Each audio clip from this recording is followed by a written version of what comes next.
They told me to bow. Every human diplomat before me had bowed low before the Tressar throne, forehead to the crystal floor, eyes averted, posture submissive. The Tressar were not a violent species, but they were ancient, powerful, and deeply sensitive to perceived disrespect. One wrong gesture could collapse decades of negotiation. But I was not a diplomat. I was a survival consultant from Earth, seconded to the Galactic Compact after humanity earned its place among the stars. We came from a death world, they said. High gravity, predators everywhere, disease in the air, weather that killed without warning. Humans were resilient, adaptable, and unsettling. That was why I stood there now, at the heart of the Tressar Empire, beneath vaulted arches grown from living crystal, waiting to meet Princess Sae'len, the sole heir to the throne. The chamber hummed with bioluminescent light.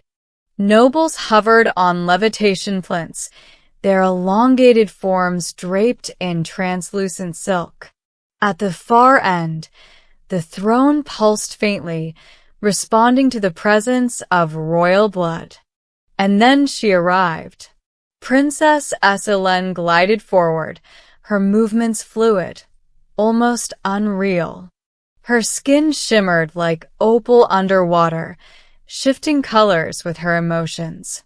Her eyes, large, faceted, and luminous, fixed on me with open curiosity. She was young by their standards, barely into her first century. I was told this meeting was symbolic, a gesture of unity, a simple greeting between species. "Extend your primary limb," the protocol officer whispered urgently, "and bow." Instead, I did what humans do. I stepped forward and held out my hand. The chamber went silent. A ripple of shock passed through the Tressar court. Several nobles recoiled. One let out a sharp hiss of alarm. The protocol officer froze in horror. Princess Sae'len looked down at my hand. Then, hesitantly, she reached out. Her fingers were long and delicate, tipped with faintly glowing membranes. When her palm met mine, her entire body stiffened. She trembled. Not a polite shiver. Not surprise. It was fear. Her grip tightened reflexively, then loosened. Her breath hitched.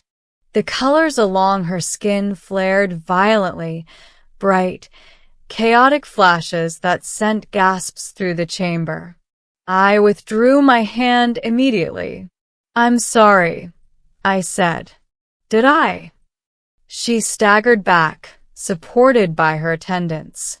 "Clear the hall," one of them ordered. The nobles fled in a rush of whispering silk and light. Guards moved into defensive positions, though their weapons remained lowered. The throne's glow dimmed, as if holding its breath. Princess Sae'len raised one trembling hand. "No," she said softly. "Leave us." They hesitated. I said, "Leave us." When the doors sealed and the chamber was empty, she looked at me again, no longer frightened, but shaken to her core. "You did not bow," she said. "I didn't know it was offensive." "It is not," she replied. "Not to humans." "Then why did you react like that?" She studied her own hands, still unsteady. "Because no one has ever touched me like that before." I frowned. "It was just a handshake." Her eyes flickered. "To you." She took a slow breath, visibly centering herself. On Tressar, physical contact is rare, especially with royalty, especially with beings not bound to us by blood or psychic accord. Psychic accord? She nodded. "Our species is empathic." We feel emotional states through proximity. Touch amplifies it. My stomach tightened. You felt my emotions? She looked up sharply. All of them. Silence stretched between us. I didn't mean to overwhelm you, I said carefully. You did not, she replied. You terrified me. That stung more than I expected. Why? I asked. She stepped closer again, cautiously this time, studying me like a dangerous animal that had surprised her by sitting calmly. When you touched me, she said, I felt a mind shaped by constant threat. Pain endured and endured again. Fear, yes, but mastered. Violence controlled. Grief buried. Hope stubborn and unextinguished. I swallowed. You felt all that from a handshake. Yes, she said. And beneath it, devotion. Not to empire, not to throne, but to individuals, to those you choose to protect. She hesitated. That level of emotional density is unknown to us. I let out a slow breath. Princess, humans come from a world that tries to kill us daily.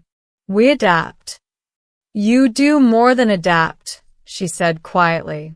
You survive without dulling your emotions. That is what frightened me. The Compact wanted Tressar as an ally. Their technology could reshape trade routes, stabilize borders, prevent wars. But Princess Sae'len looked like she'd just discovered something far more dangerous than human aggression. You should have warned me, she said. I didn't know, I replied honestly. She considered me for a long moment. Then, to my surprise, she extended her hand again. May I? She asked. I nodded. This time, she placed her palm against mine gently, deliberately. Her tremor returned, but weaker now, controlled. I focused on calming myself, on breathing, on stillness. Her color shifted slowly, settling into a deep, steady blue. Incredible, she whispered. You are allowed, emotionally, but disciplined. I've had practice. She withdrew her hand, straightening. The council will be afraid of you now. That wasn't my intention. She smiled faintly. Fear is not always a barrier. Sometimes it is respect. Days passed. Negotiations continued. But everything had changed. Princess Sae'len requested my presence repeatedly, ostensibly to discuss protocol adjustments for human-Tressary relations. Unofficially, she wanted to understand me, and through me, humanity. She asked about Earth, about storms and oceans and predators, about war and loss and love. She listened with rapt attention, absorbing every word. Once she admitted something in a whisper. Tressari have not known true danger for millennia. Our empire is stable. Our people safe. But stagnation grows in safety. You think humans are what? A spark, I asked.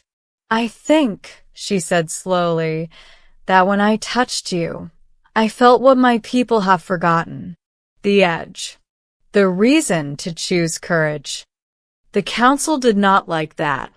They argued humans were destabilizing, emotionally volatile, too intense, too unpredictable. Princess Sae'len disagreed. In the final session, before the full court, she did something unprecedented. She descended from the throne and walked to my side. I, son of Tressar, she declared, recognize humanity not as a lesser species, nor as a threat, but as a mirror we did not know we needed. Gasps echoed. She turned to me, extending her hand once more. "Will you stand with us?" I took it. This time, she did not tremble. The alliance was signed that day. Historians would later debate what truly secured peace between our peoples: trade, technology, mutual defense. But I knew the truth. It began with a simple human gesture, a handshake, and an alien princess who discovered that fear, when understood, could become trust. On a death world, survival teaches you many things. Among them, that sometimes the smallest contact can change the fate of civilizations.